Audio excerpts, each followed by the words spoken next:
Hi guys, so it has been a very long time since I've done a video. So much has been happening in my life to the point where I wasn't really able to do many videos. I wasn't really in the mood, and I'll explain that a little bit further on as we go. I'll try not to bombard you with too much information or talk too much about it, so I'm literally just going to jump straight in.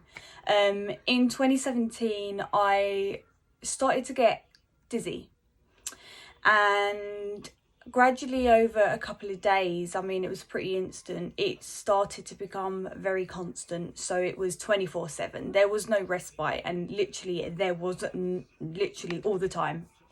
And it didn't matter if I was awake or asleep. I mean I rarely slept because I was constantly dizzy, that even when I slept or attempted to sleep, just this awful feeling, and it completely just consumed me. It was insane.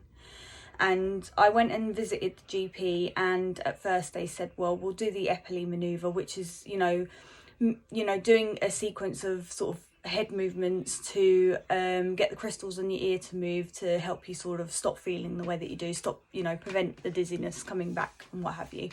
Unfortunately that didn't work. I was later then referred to the UCH under the ear, nose and throat department in London, and they did a number of tests on me. So they did like the hearing test, the ear pressure test, some balance tests, spoke to me about my symptoms.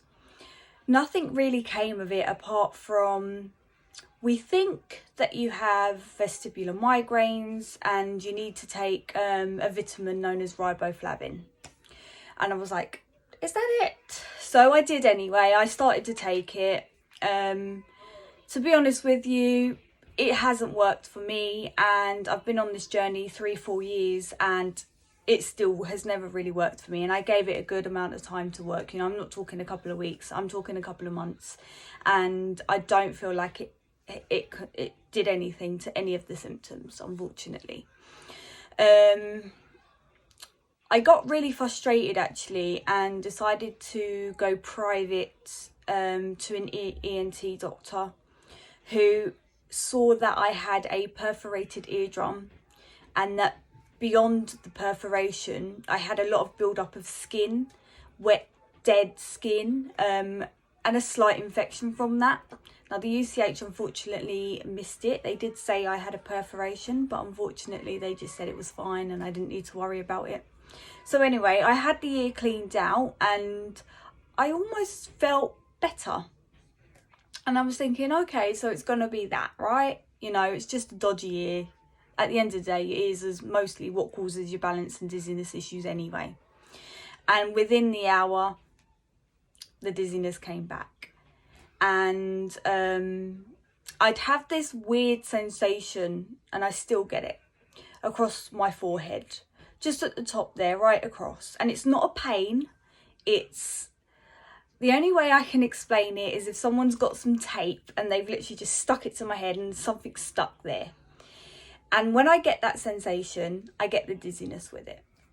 So originally my first bout of dizziness lasted 6 months. 6 months of constant dizziness. I didn't sleep, I lost weight, and I became very, very depressed. And I want to make this really clear. And I know that a lot of people that are suffering with these balance issues and balance disorders, I've heard a lot of people say, well, the doctor said it's happening because I'm depressed. The dizziness caused the depression. I was not depressed before. And whilst I was happy, and I went on an antidepressant, and my neurologist, who I now see, actually says, well, this type of antidepressant can help with background dizziness anyway. So it would kind of make sense to put you onto this antidepressant. And they also put me on a beta blocker. I won't disclose it on the video, but obviously if anyone wants some information, they can just go ahead and message me. It's not like I get 1,000 messages a day, so I'm more than happy to talk to you guys about it. But yeah, the depression, I've never felt that low in my life. It took hold of me. I didn't want to live anymore. Every day was a struggle, and I would cry every single day, and I felt so hopeless, and I honestly just didn't like to be alive. And I'm somebody that loves life. I love to socialize. I enjoy it as much as I can, you know, I really do. I love life. I'm very proactive. And then to have that taken away from you, to pretty much be bedbound. And even when I was bedbound, it didn't make me feel any better. Like, I was still dizzy, but it was my safe place, I suppose. And all I did was just lay there, just dizzy, staring at the ceiling, dizzy, laying on my side, dizzy. Like, I never had any pain or anything with it. So when they first told me, oh, it was vestibular migraines, I'm a bit like, can it be? Because I know that I have a problem with my ear. But as time has gone on, I have realised that my trigger for the migraine is actually my ear. So if my ear, because I get recurrent ear infections or I get a build-up of skin, then that actually tends to kick off the vestibular migraine.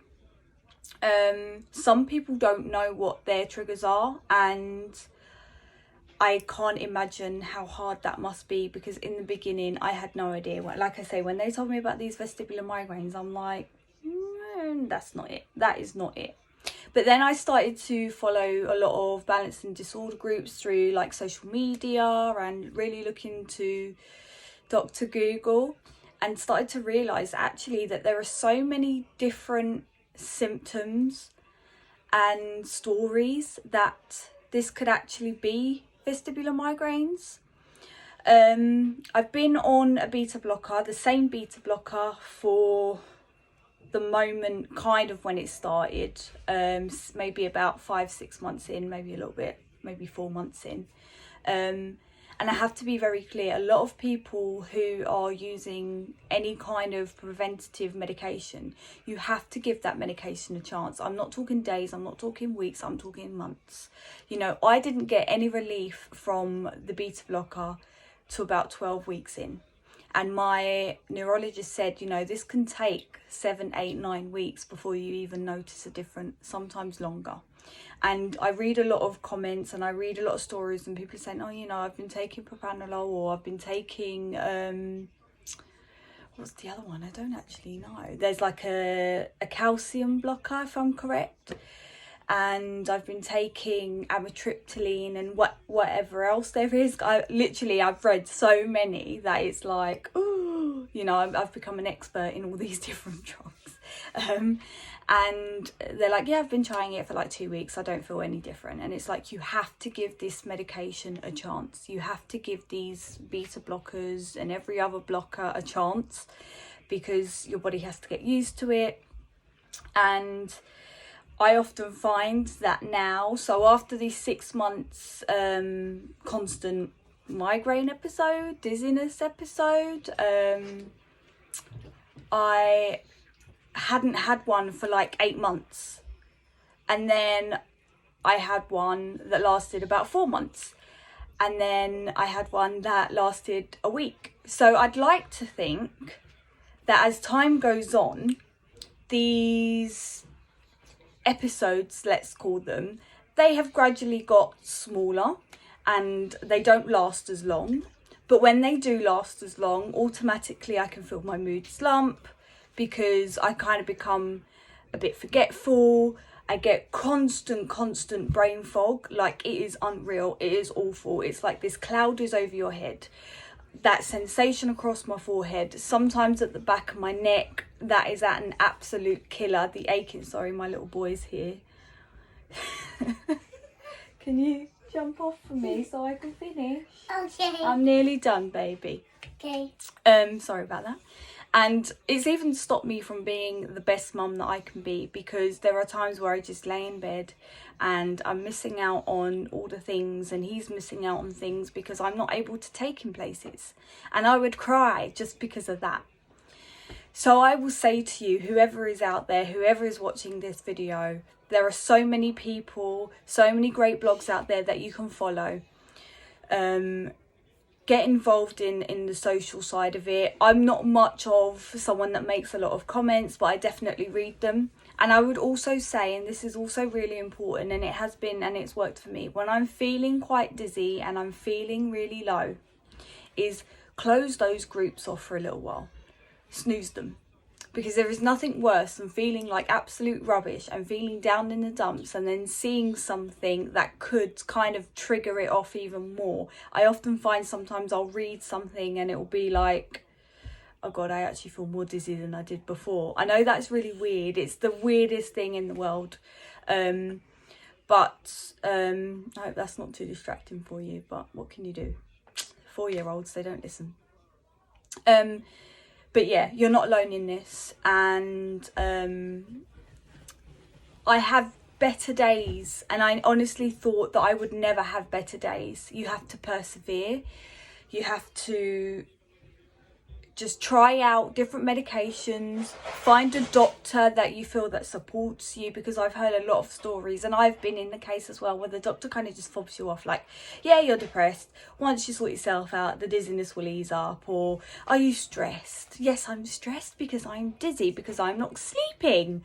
Yeah, it can be really frustrating, but like I say, persevere with the medication, give it time. Walk, because walking for me, although it feels absolutely awful and I feel like my skull is just being crushed, push yourself because you're worth it. And times will get better, and as time goes on, you know, there are more medications, more drugs that can help us along the way. And I will share my journey as I go along. You know, I am actually considering taking the Botox. But if you do that privately, it can cost, now the cat wants to get involved. If you do that privately, it can cost quite a lot of money. Hi. So I will share my journey, and I just want to say to you guys, if you ever want to ask me anything, then please do, I'm here. But I'll also share some blogs that I found quite helpful in this. Yeah, that's it. I wish you luck, and hopefully I'll speak to you very soon. Bye.